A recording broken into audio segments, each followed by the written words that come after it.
look on my works ye mighty, and despair. Over 1500 years ago, the Roman Empire collapsed due to economic instability, political corruption, internal decay, and under the strain of multiple invading armies. 571 years ago, the Byzantine Empire collapsed for many of the same reasons. And only 102 years ago, the Ottoman Empire collapsed for many of the same reasons as the Byzantine and Roman Empire. Now the American Empire, in the year 2024, is poised for collapse.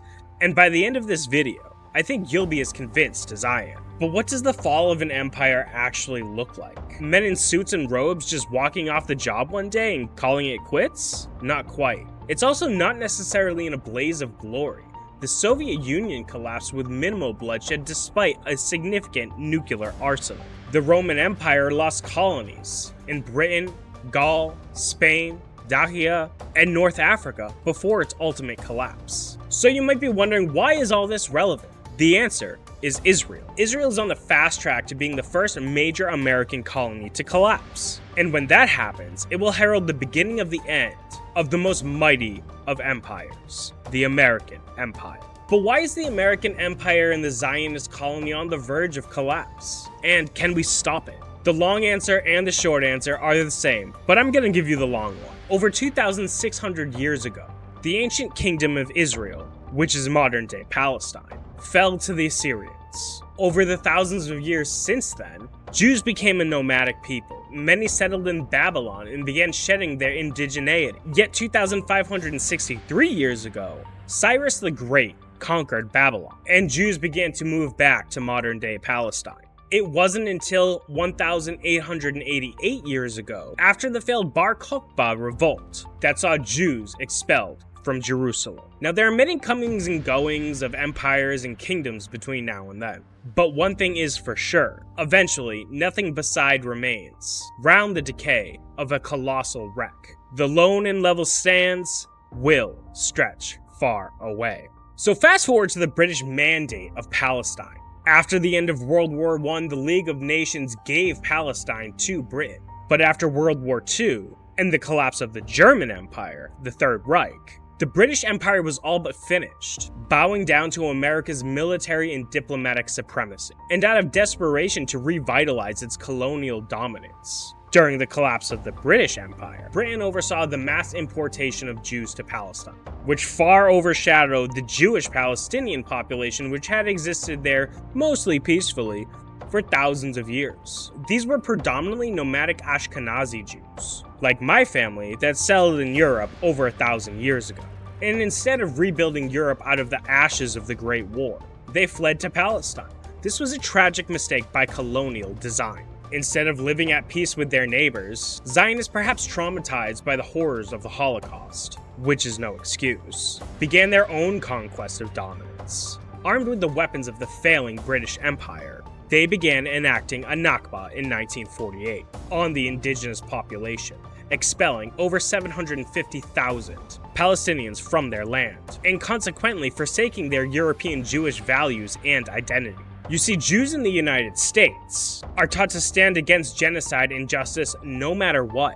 This is a Jewish value enshrined in the idea of Tikkun Olam, or heal the world, while Zionists have essentially become a rogue tribe who seek dominance over the land instead of living in peaceful coexistence. But today, the colonial transference of Israel from Britain to the United States is complete as a result of the fall of the British Empire. The United States was able to swoop in to prop up its Zionist colony with arms, financial aid, and they weaponized this colony to serve as a launch pad to project its hegemony throughout the region. So what happens when the American empire begins to collapse? Is that even possible? It's already happening. I've laid out in detail for you how every empire collapses, and the first warning signs of the American empire's collapse are already in full view. So if you're not yet convinced, I've made a 10-point empire collapsing checklist just for you. 1. Internal decay. It's profound in America. You need only to go to the United States capital of Washington, D.C., and you will see rampant homelessness. Homelessness in America is actually a really hard number to count, but it's been on the rise since 2017. Some estimates say that over 421,392 people were recorded homeless in 2022. That's almost 500,000 Americans who are without a place to call home. In 2021, a record 106,699 Americans died from overdoses. Not only that, but the government seems incapable or unwilling to do anything about it. No national infrastructure or rehabilitation project to rebuild our crumbling roads and bridges. The United States can't even get free healthcare, which is a bare minimum ask. We face constant government shutdowns at the hands of people who share the same paymasters. And American rights are under siege by things like secret FISA courts and government overreach. Check. Political corruption, point 2. The second point, political corruption, has basically been enshrined in American law under the guise of lobbying. Foreign governments and megacorporations are pouring billions of dollars into the government to basically buy out American politicians. So they'll defend their interests instead of ours, the American people. Americans are coming last, and it's by design. Check. And that actually brings us to the third point. Economic instability. On October 3rd, 2023, just 4 days before the Palestinian resistance broke out of their open-air prison in a way that is reminiscent of Alexander Pechersky breaking out of the Holocaust concentration camp Sobibor, Bloomberg published an article. The US economy is now breaking in plain sight, they said. In this article, Bloomberg showed how the US economy is relying on the savings of the 20% of wealthiest workers. But inflation is rising, and at the time it had reached 4.75%, which is higher than any time in the last 40 years. Now, personal savings for American households is at 3.9% as of August 2023. This is significantly lower than historical averages, and the least wealthy 80% of workers collectively have less cash on hand than they did before the pandemic started. Inflation, rising rent costs, and high interest rates have decimated the savings of the average American. Americans are increasingly relying on credit card debt and consumer debt to make ends meet. But that's a huge problem. American consumers fuel over 70% of the US economy, and household debt has reached a whopping $17.5 trillion, while credit card delinquency has reached 3.5%, higher than any time since 2012. On top of all this, the national debt has reached $34 trillion. This paints an extremely stark picture, and it seems that the US economy could implode at any moment. That's check.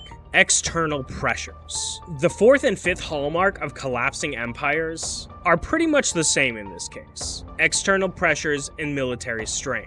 The United States is emptying out its military hardware and funding its colonies in Ukraine and Israel in an attempt to save those colonies from inevitable collapse. But it's completely unsustainable, and it doesn't work. Russia is intentionally bleeding the United States dry. Ukraine is making no advances, they're losing. And another $20 billion isn't going to accomplish anything. While Israel has spent the last 7 months basically killing anything that walks, they haven't managed to free the hostages. They haven't taken out a single high-ranking member of the Palestinian resistance. It's all been for nothing, at least if you believe them when they say what their goals are. But we know better than that. These external pressures are being applied by foreign lobbies and agents of Ukraine and Israel, who have bought or sold out our government. Ukraine and Israel come first, Americans come last. That's check for points 4 and 5. 6 and 7 are social unrest and cultural decline. This is a no-brainer. We have grown adult teachers and social media apps convincing kids they are something other than what God made them, what God intended. Between this, social pressures, and the economy, suicide rates between 10 to 24-year-olds rose 62% between 2007 and 2021. This is not to mention things like school shootings, which have basically become a staple of America in the past decade or so, as social alienation has ravaged our youth through things like video game addiction and doom scrolling. The social unrest is significant too, from Charlottesville to the George Floyd uprising to January 6th, and now the anti-genocide students campaign for Gaza. Americans are practically at war with each other. The sense of community in America is practically non-existent, and the saddest part about it is, unless you've been to a third world country, you have no idea what you're missing. And you can't miss something if you never had it, but the void it leaves is still there regardless. That's a check for 6 and 7. Point 8 is ethnic tensions. In 2008, when Barack Obama won, liberals around the nation applauded it as the end of racism. But that was far from reality. In fact, Obama's policies made life more difficult for Black America. And his racism oversaw the droning of at least 7 non-white countries, only to culminate in the backlash that was Donald Trump, who oversaw the crackdown on the George Floyd uprising, with the same militarized force that Joe Biden is now using to brutalize student protesters. Check. A crisis in leadership is point 9. When was the last time an American president actually delivered on their promises? Never. Obama promised us healthcare and change we can believe in, while torturing people right off the coast in Cuba. And Americans are still selling their homes to pay for their cancer treatment. Donald Trump promised to drain the swamp, and filled his cabinet with people like John Bolton and Mike Pompeo. He killed Soleimani, the guy who defeated ISIS. And one of his biggest donors was Sheldon Adelson, a Zionist warlord. The last time I checked, Joe Biden still owes me like $1,200. Biden also promised to end the endless wars, and how's that going, guys? It actually could be argued that America doesn't have a crisis of leadership. It has no leadership at all. That's a check. And the final point, 10, the loss of territories. I mean, you've got to save the best for last, right? America was kicked out of Afghanistan by men in sandals. And we forked over $1 billion in American military hardware to an indigenous guerrilla force, the Taliban, who America spent the last 20-something years fighting. What a disgrace. Now they've been kicked out of Niger as well. Russian forces just took over an American military base at the request of the popular Niger government. In fact, America is getting kicked out of most of West Africa. Chad just nationalized most of ExxonMobil. America is losing in Ukraine too. It's lost the war in Yemen. It's holding on by a string in Iraq and Syria. The Middle East is flipping. So that leaves Israel. And America is about to lose its Zionist colony in the Levant, and with it, its entire presence in the Middle East. Now that is a bold claim, admittedly. Israel has annihilated 70% of Gaza's infrastructure. It's killed at least 35,000 people. Aren't they winning? Not at all. Israel is in a death spiral. Since the brave men of the resistance broke out of their concentration camp, Israel has been politically and diplomatically isolated on an international level. Colombia has broken relations. Saudi Arabia has frozen normalization. South Africa has taken Israel to the ICJ, and arrest warrants are coming out for top Israeli officials. Nicaragua has pressured Germany, and now Germany's weapon sales to Israel are moving at a snail's pace. Young American Jews have turned on Zionism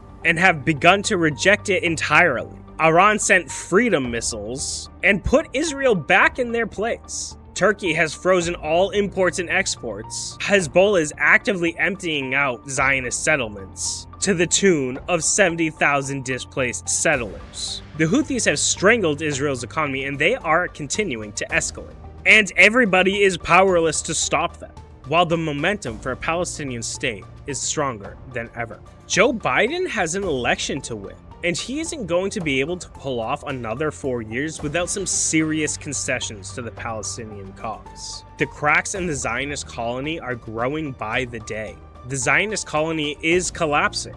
Its end is nearing, and with it, the American empire will begin to as well. Now, don't get me wrong. I love America. I love my country. I love my people. I do not want to destroy America. What I want is a government of, by, and for the people, where everyday working people, warehouse workers, truckers, farmers, are the ones calling the shots, instead of foreign nations and billionaires. And all this collapsing that I've been talking about is putting so much pressure on America, on Americans. And eventually, maybe not today, maybe not tomorrow, Americans are going to wake up. Americans are going to be forced to take back our country and fight for our independence once again. And only when we take back our country will we be able to begin to heal the damage that the global imperialists have done to us. In all earnesty, the best case scenario is a revolution. The worst case scenario is civil war. With civil war, we're fighting each other. Everything gets destroyed. With revolution, we can begin to rebuild. But that's checkmate on point 10. But after all of this collapsing is said and done, a better future is actually possible. I don't want to be all doom and gloom. We can have the modern infrastructure of China. We can have the spiritual unity of Russia. We can have the independence of Iran, the independence our founding fathers fought for.